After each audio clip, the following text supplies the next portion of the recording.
Tingnan natin si baby boy. Nag-iinarte. Masama pakiramdam daw.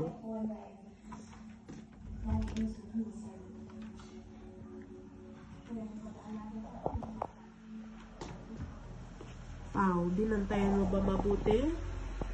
Si Papa? Sama pa rin pakiramdam?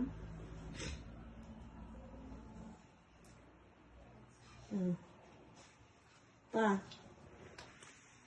Pa. Mumangon ka na, minom ka ng gamot. Uminom na ako kanina. Uminom ka ng gamot ulit. Kailan ko lang ng paracetamol.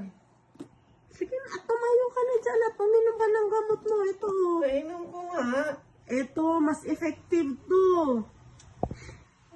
Kainom ko, overdose na ako ha.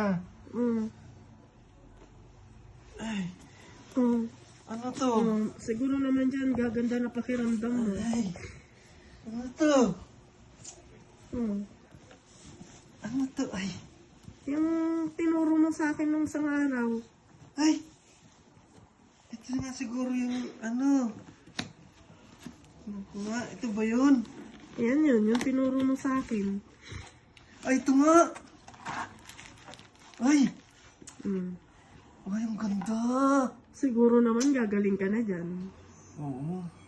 Bukas magmumotor na ako kahit umuulan. Kakabit ko na ito mamaya. Mami, gabi na, bukas na. Ay, gabi na ba? Kanina ka pa nakahiga dyan eh. Ay, gabi na ba? Bukas ko na ikabit to. Sinis na lang bukas ang pumunta palengke, kakabit ko to. Siguro naman, okay na yung gamit ng motor mo, wala nang susunod. Oo, magkakasakit pa ako. Ano? Magkakasakit pa ako. Nararamdaman ko may kulang pa. Titignan ko mabuti bukas. Ay nako, May mga kulang pa yata yun eh. wala na, tama na yan, last Parang na yan. ano pa lang to, minor. Naku, last na yan. Minor parts pa lang to.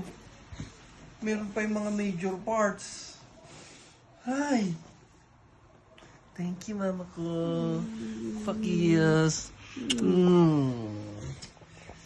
Susunod na yung major dito. Anong major? Last na yan. Parang bukas lalagnatin ako ulit ah. Pangit, patingin nga. Sige. Bye-bye.